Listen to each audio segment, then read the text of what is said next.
오늘 신명기 말씀은 출애굽을 해서 이제 40년의 시간을 마무리하고 이제 하나님께서 약속하신 그 젖과 꿀이 흐르는 가나안 땅을 앞에 두고 그 출애굽 2세대를 향해서 이 하나님의 말씀을 다시 잘 해석해서 설교한 내용이 바로 신명기 말씀입니다.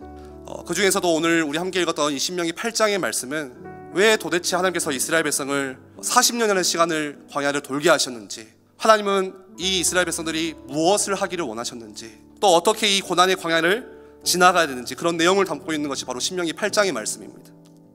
그렇다면 첫 번째로 왜 하나님께서 이스라엘에게 기억하라 말씀하시면서 이 40년의 시간을 이 고난이 있는, 고통이 있는 광야길로 몰아가셨습니까? 이유는 두 가지가 있습니다. 첫 번째 이유는 바로 징계적인 측면에서 이유를 가지고 계십니다. 민수기 말씀에 보시면 하나님께서 이스라엘 백성을 출애굽시키시고 이 이스라엘 백성이 원망과 불신앙이 가장 극단으로 터졌을 때가 바로 이 가데스바네에서 정탐꾼들이 돌아오고 나서 보고했을 때입니다. 그때 10명의 정탐꾼과 온 백성들이 옷을 찢으면서 밤새 울면서 통곡하고, 그러면서 모세를 향해서는 뭐라고 말했죠? 우리를 죽이려고 여기까지 우리를 끌고 왔느냐, 차라리 우리가 지도자를 다시 세워서 애굽으로 다시 돌아가는 게 차라리 우리가 살 수 있는 길이겠다. 이 백성들이 모세를 향해서 하는 말 같지만 누구에게 하는 말입니까? 우리를 인도하신 하나님을 향해서 하는 이야기예요. 그런 하나님을 향한 심한 불신앙 때문에 하나님은 이스라엘을 징계하셨습니다.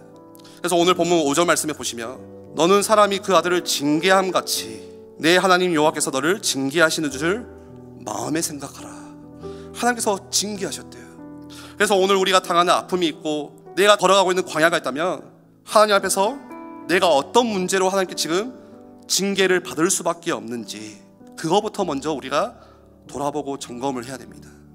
그리고 하나님께서 이스라엘 백성을 왜 고난의 광야길로 모셨는지, 두 번째 이유는 훈련적인 측면에서 두 번째 이유를 가지고 계십니다. 방금 말씀드렸던 5절 말씀에 나오는 너를 징계하시는 줄 마음에 생각하라 할 때 이 징계하다라는 이 원어의 의미는요, 여러 가지가 있는데 그 중에 교육하다, 훈련하다, 잘못을 깨닫게 하다, 강력히 충고하다, 이런 뜻을 같이 가지고 있습니다. 우리를 다시 이 잘못을 깨닫게 하시고 다시 되돌리게 하시기 위하여서, 하나님의 은혜가 그 속에 함께 있다는 것을 깨닫게 하시기 위해서 그렇습니다. 하나님이 정말 원하시는 거룩한 수준으로 우리를 이끌어 가시는 거예요. 그 하나님의 의도를 잊지 말고 기억하라는 것입니다. 그래서 우리가 광야길을 걸어갈 때 이 하나님의 깊은 하나님의 뜻과 의도를 모르면요, 하나님께 늘 불신앙할 수밖에 없고, 하나님을 원망할 수밖에 없고, 하나님께 대항할 수밖에 없고, 왜 나에게는 응답하시지 않습니까? 기다릴 수 없고. 그런데 오늘 말씀처럼 하나님의 깊은 뜻을 발견하고 그 하나님의 뜻 가운데 내가 순종하여 엎드려 순복하면요, 광야는 더 이상 고통의 길이 아닌 거예요. 신앙생활을 함에 있어서 순복이라는 단어만큼 아름다운 단어가 없습니다. 순복이 뭡니까? 순종하고 완전히 항복하여 엎드리는 거예요. 하나님께 광야에서 해야 되는 일이 바로 그겁니다. 그렇다면 우리가 고난의 광야에서 오늘 말씀과 같이 어떤 하나님의 은혜를 기억해야 됩니까? 첫 번째는 다시금 광야에서 하나님과 소통할 수 있는 기회를 제공해 주신다는 은혜입니다. 아시다시피 광야의 특징이 뭡니까? 격리와 단절, 또 광야의 특징은 고독과 외로움입니다. 우리의 인생의 광야길을 돌아보면은 우리의 인생도 항상 그런 어려운 때가 바로 고독했던 때, 외로웠던 때, 뭔가 단절되어 있던 때. 그런데 그때가 어떤 때예요? 하나님과 대화할 수 있는 때예요. 그때가 하나님을 더 가까이 만날 수 있는 기회 때예요. 하나님은 여전히 나를 기다리고 계세요. 그런데 그렇게 하나님과 대화할 때 하나님은 우리의 외로움만 물리쳐 주시는 정도가 아니라 세상이 줄 수 없는, 감당할 수 없는 벅찬 마음의 기쁨을 그 대화 속에서 우리에게 허락해 주세요. 어디서요? 광야에서. 두 번째로 우리가 광야에서 기억할 하나님의 은혜는 광야에서 온전히 하나님만을 의지하도록 만드신다는 거예요. 오늘 3절을 보세요. 너를 낮추시며 너를 줄이게 하시며 또 너도 알지 못하며 내 조상들도 알지 못하던 만나를 내게 먹이신 것은, 광야가 가지고 있는 세 가지 특징이 나오죠. 첫 번째는 너를 낮추시며, 낮추신다는 것은 우리를 겸손하게 만드신다는 겁니다. 높아져서 교만했던 우리를 다시 피조물이 있어야 되는 자리로 그렇게 낮추신다는 거예요. 나의 마음 가운데 교만함이 있다면 누군가를 섬길 수가 없습니다. 하나님께서 가장 싫어하시는 거. 그래서 광야는 어떤 곳입니까? 나의 자존심이 다 죽는 곳이에요. 그리고 뭐가 나오죠? 특징이 너를 줄이게 하시며, 결핍의 상징이 있습니다. 인생에 불필요했던 이것저것 다 없어지는 곳이 어디예요? 광야예요. 그러면서 사람이 떡으로만 사는 것이 아니요 하나님의 입에서 나오는 말씀으로 사는 것을 확인시켜 주기 위해서 하나님은 우리를 광야길을 걷게 하시는 거예요. 우리가 그래서 광야에서 반드시 배워야 할 것은 낮추시고 줄이게 하시고 말씀으로 살게 하시면서 온전히 하나님을 의지하게 만드시고, 내 방식이 아니라 하나님의 방식으로 살아가게 만드시고, 떡으로 살아가는 인생이 아니라 주님의 말씀으로 살아가는 인생이 되어지는 것, 이것을 하나님께서는 광야길을 통해서 은혜로 깨닫게 하시는 것입니다.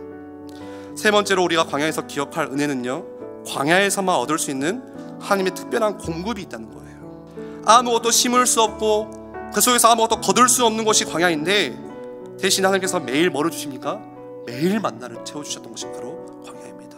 그런 상황과 처지를 초월하시는 하나님의 은혜를 경험할 수 있는 것이 광야예요. 네 번째로 우리가 광야에서 기억할 하나님의 은혜는 뭡니까? 반드시 다시 회복시켜 주실 것이라는 하나님의 은혜를 기억하셔야 됩니다. 비록 이스라엘 백성들이 지금 자기들의 그런 불신앙과 범죄함으로 인해서 이 광야에서 징계받고 고난을 당하고 있지만, 거기서 하나님께서 교육하고 깨닫게 하시면서 뭘 말씀하시는 거예요? 절대 이렇게 끝나지 않는다. 다시 하나님께 회개하고 그 하나님 앞에서 연단의 과정을 겪어가면서 그 이스라엘의 목표는 젖과 꿀이 흐르는 가나안이라는 것을 알려주세요. 우리 인생이 뭐를 위해서 살아야 되는지, 지난 시간 속에서 눈물 나고 힘들고 아픈 일이 있었다면, 그런 일이 있었다 할지라도 그 속에서 내가 하나님의 언약을 기억하고 내게 주신 말씀을 다시 내가 생각해보고 그 말씀 가지고 꿈을 꾸는 게 바로 우리의 믿음이에요. 그 광야길에서 하나님의 방식이 터득되고 나면은 이전에 내가 깨닫지 못했던 가장 아름다운 은혜의 길로 이끌어 주실 것이라는 그 하나님의 회복의 은혜가, 그 회복의 메시지가 광야길 가운데 같이 있다는 거예요. 그래서 10절에 먹어서 배부르고 내 하나님 여호와께서 옥토를 내게 주셨으므로 말미암아 그를 찬송하리로다. 하나님께서 나를 여기까지 인도하시고 나를 만져가시고 나를 만들어 가셨음을 알고 그 하나님의 은혜에 너무 눈물 나고 감격해서 주님을 항상 높여 찬양하고 경외하는 인생이 되는 거예요. 2022년 이제 한 달 남았는데 많이 바쁘고 많이 분주하시겠죠. 그런데 잠깐 멈춰서 조용히 올 한 해 내게 주셨던 말씀을 다시 생각해 보세요. 여전히 나와 함께 하시면서 내게 은혜를 베푸셨던 지난 날들을 다시 한번 떠올려 보시기 바랍니다. 그렇게 남은 한 달을 이 하나님을 찬양하는 가운데 마무리하시면 좋겠습니다.